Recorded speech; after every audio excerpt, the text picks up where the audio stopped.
In the heart of Nigeria, within a small rural village called Oke-Awo, 3 young women arrived to serve their mandatory National Youth Service Corps (NYSC) year.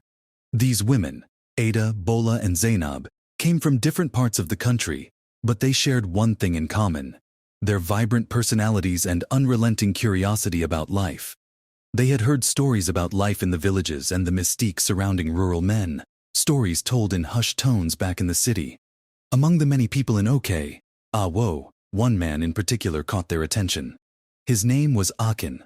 A farmer by day, Akin was not just any ordinary villager. His striking features, tall, muscular build and quiet confidence drew attention from the female Corpers, who quickly found themselves intrigued by him. Rumors swirled through the community. Some said Akin was a man blessed by the gods, while others whispered that he had an otherworldly charm that no woman could resist. The village women respected him, but they never dared cross certain boundaries. To the city girls, this made him even more irresistible. They wanted to test the waters and see if the tales were true.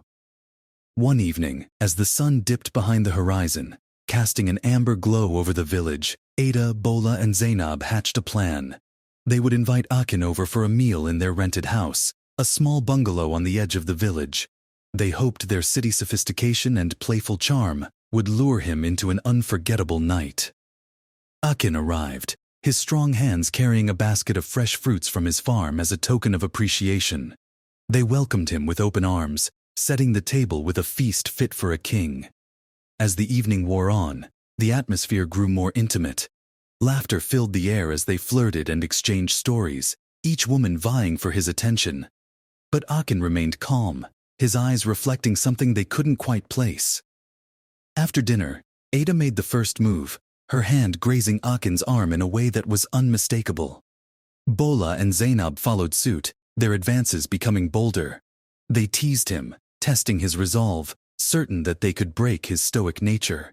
But Akin, unfazed by their advances, slowly stood up and smiled at them. "You city girls think you know everything," he began, his voice deep and steady. "But there's a reason why the village women respect me and keep their distance. You see, not everything you desire is meant to be taken."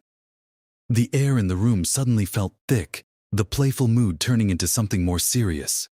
He walked to the door, but before leaving he turned back and said, "I will not dishonor myself or you, but let me share a lesson you may need in life. Real power doesn't lie in what you can take from others, but in what you can protect within yourself." The women, stunned into silence, watched as Akin disappeared into the night. His words lingered in the room like an ancient proverb. The next morning, as the 3 women reflected on the previous night, they couldn't help but feel both humbled and enlightened.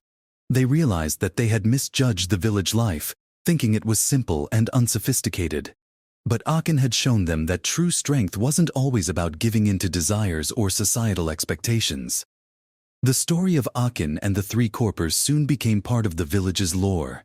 It was told around firesides and in the marketplace, a reminder that wisdom often lies in restraint, and that sometimes the most valuable lessons come from the most unexpected places. And as for Ada, Bola, and Zainab, they left Oke-Awo at the end of their service year, having learned more than just the duties of the NYSC.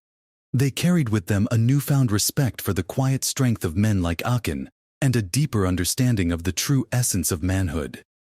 As the 3 young women left Oke-Awo, they realized that not all lessons in life come from books or the classrooms they taught in during their service year. Sometimes, the greatest wisdom comes from the most unassuming places, hidden behind quiet smiles and humble gestures. They returned to the city with a new perspective, one that valued self-respect, inner strength, and the understanding that true manhood isn't something to be conquered, but something to be honored.